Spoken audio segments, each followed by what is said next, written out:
Hlavným cieľom toho sporu bolo v podstate vyriešiť to, či došlo k poškodeniu práv investora a či má tento investor nárok na náhradu škody. Po viac ako 2 rokoch, ako to arbitrážny tribunál riešil, tak sa v podstate k týmto otázkam vôbec nevyjadril a rozhodnutie, ktoré bolo predbežne vydané v apríli 2011 a bolo nám doručené až v septembri, v podstate konštatuje, že nie je v právomoci arbitrážneho tribunálu tento spor riešiť. Vzhľadom k tomu, že Ústavný súd Slovenskej republiky už rozhodol, že tzv. Nezisková novela z roku 2007 je protiústavná a už došla aj k náprave tohto stavu, tak sme sa rozhodli, že žiadne ďalšie nejaké opravné prostriedky v oblasti arbitrážnych sporov už riešiť nebudeme. Avšak momentálne stále prebieha spor medzi našou spoločnosťou VICE a Slovenskou republikou na úrovni slovenských súdov. Keďže sa jedná o prebiehajúci spor, tak ho zatiaľ komentovať bližšie nebudeme, kým nedôjde k nejakému rozhodnutiu. Chcete ešte približiť tú sumu, o ktorú vám išlo?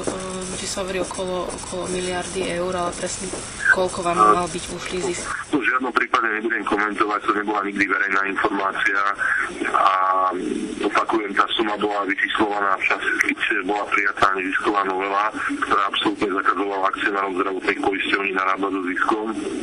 Medzi tým došlo už k korekcii toho stavu, avšak istá škoda tam vznikla.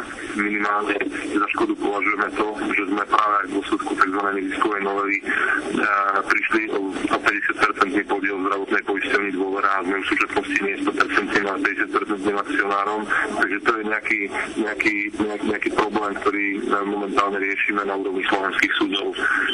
Slovensko v tej arbitráži zaplatilo 5,5 milióna eur. Vy máte povinnosť zaplatiť tie trovy? Áno, každá strana sporu podľa rozhodnutia platí svoje vlastné súdne trovy a plus platí trovy na arbitrážny tribunál, ktoré boli zaplatené už predstihu. Ja tú sumu presne nepoznám a ani nevidím dôvod nejak bližšie komentovať z našej strany. Keby som to mohla zjednodušiť, tento rozsudok vlastne znamená to, že ste sa obratili na nesprávny súd?